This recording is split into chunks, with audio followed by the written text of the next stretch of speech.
کر رہے ہیں وہاں موقع پہ موجود ہیں. وزیر اعلیٰ پنجاب پرویز الہی صاحب کی ہدایت پہ چیف سیکرٹری پنجاب جو ہیں وہ بھی جو ہے وہاں پہ ان ساری سرگرمیوں میں وہاں پہ بھی اس کا حصہ ہے اور وہاں کی اس کی نگرانی کر رہے ہیں. اور اسی طریقے سے جو ہے کے پی کے گورنمنٹ نے بھی کل جو وارننگ آئی, آپ کو پتہ ہے کہ جب منڈا جو وہاں پہ ہیڈ ورکس کو جب ڈیمیج ہوا تو جو علاقے تھے سوات ریور جو اس میں اور پھر نیچے نوشہرہ اور یہ سارا جو علاقہ تھا اٹک کا, اس سے پہلے جو ہے انہوں نے بالکل بر وقت انہوں نے جو ہے اس پہ ایکشن لیا اور وہاں پہ لوگوں کو فوری طور پہ ایویکویٹ کر کے بہت بڑی برباد جو ہے تباہی سے لوگوں کو بچا لیا گیا. ایسا یہ بتائیے گا کہ اس وقت ملک میں جو ہے وہ سیلاب کی صورتحال ہے, ہر طرف لوگ پریشان ہیں, مہنگائی سے بھی. اس وقت آپ نہیں سمجھتے کہ پنجاب حکومت کو وفاقی حکومت کے ساتھ مل کر وہاں پر کوئی ریلیف پروگرام دینا چاہیے یا وہاں پر امدادی کارروائیاں کرنی چاہیے تاکہ لوگ جو ہے وہ ایک تو سیاست سے جو متنفر ہو گئے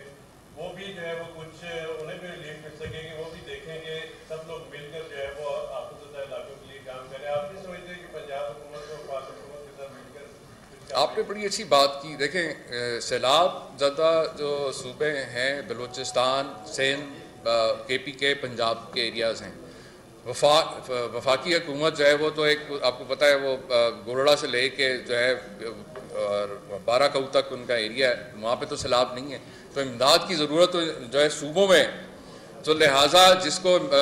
اصولی طور پہ تو وفاق کو جو ہے اس پہ پہلے اور ہم نے کوئی بجائے کہ ہم وفاق کی طرف دیکھتے کسی قسم کی امداد کے, ہم تو پہلے دن سے ہی جو بھی ہمارے پاس وسائل تھے ہم پہلے دن سے آن گراؤنڈ وہاں پہ امدادی سرگرمیوں کے اندر وہاں پہ لوگ موجود ہیں. لیکن یہ آپ کے سامنے کہ پنجاب اور کے پی کے کی حکومت تو کے پی کے گورنمنٹ نے پہلے بھی کوئی 40 سے زیادہ جو امدادی ٹرک تھے بلوچستان کے اندر بھیجے. اسی طریقے سے یہاں پہ بھی جو ایریا آپ کے سامنے جو بھی ہم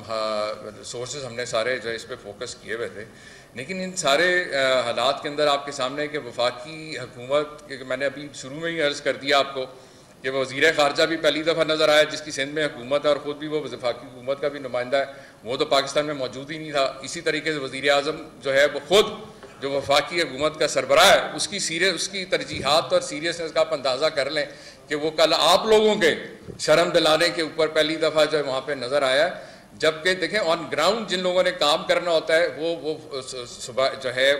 جو حکومتی وسائل ہمارے پاس تھے وہ ہم پہلے دن سے کر رہے ہیں. ہم نے وفاقی حکومت کی طرف کسی جو ہے اس کا امداد یا اس کا نہیں دیکھا, لیکن یہ جیسچر ہماری طرف سے ہی دیا جا رہا ہے. آپ بھی دیکھیں نا مسلسل وفاقی حکومت تو ایک ہی کام پہ لگی ہوئی تھی کہ ملک میں خانہ جنگی ہو جائے. وہ تو وفاقی حکومت کا تو ایک ہی ایجنڈا ہے کہ ملک کو خانہ جنگی کی طرف دھکیلا جائے, عوام کا خون نچوڑا جائے مہنگائی کے ذریعے, لوڈ شیڈنگ کے ذریعے, اوور بلنگ کے ذریعے. تو یہ جو چیزیں ہیں یہ دوسری طرف آپ نے دیکھا صوبائی حکومتیں جو ہیں انہوں نے ذمہ داری کا مظاہرہ کیا. ابھی کیسز کے حوالے سے آپ دیکھ لیں کہ جس انداز سے ہمارے قیادت کے اوپر جو ہے کیسز جو ہے جھوٹے کیسز کیے گئے اور پھر لوگوں کو پکڑ دکڑ شروع کی گئی ہمارا کیسز, جبکہ یہاں پہ بھی جو درج ہوئے ہم نے کوئی ایسی غیر ذمہ داری کا مظاہرہ نہیں کیا کہ ان کے لواحقین کو اٹھا لیں, ان کے جیسا وہاں انہوں نے اس کی ڈرائیور کی بیوی کو اٹھا لیا, اس کی بچی تک اس سے الگ کر دی. اس قسم کے وحشیانہ اور اس قسم کے غیر ذمہ دارانہ جو ہے رویہ صوبائی حکومت کی طرف سے نہیں رہا. یہ جو پرتشدد اور یہ میں سمجھتا ہوں کہ یہ ایک ہارے ہوئے کھلاڑی کے یہ سارے یہ طور طریقے ہیں جو اس وقت وفاقی حکومت جان گئی ہے کہ سیاسی میدان میں یہ کسی طور پہ بھی عمران خان اور پی ٹی آئی کا مقابلہ نہیں کر سکتے. اب یہ ہیلے بہانے ڈھونڈ رہے ہیں اور کوئی سوچ رہے ہیں کہ کسی طریقے سے کوئی مکمکہ ہو جائے اور کوئی حالات ایسے بن جائیں کہ یہ سیاسی صحیح پھر ہو جائے, جو کہ ہم کسی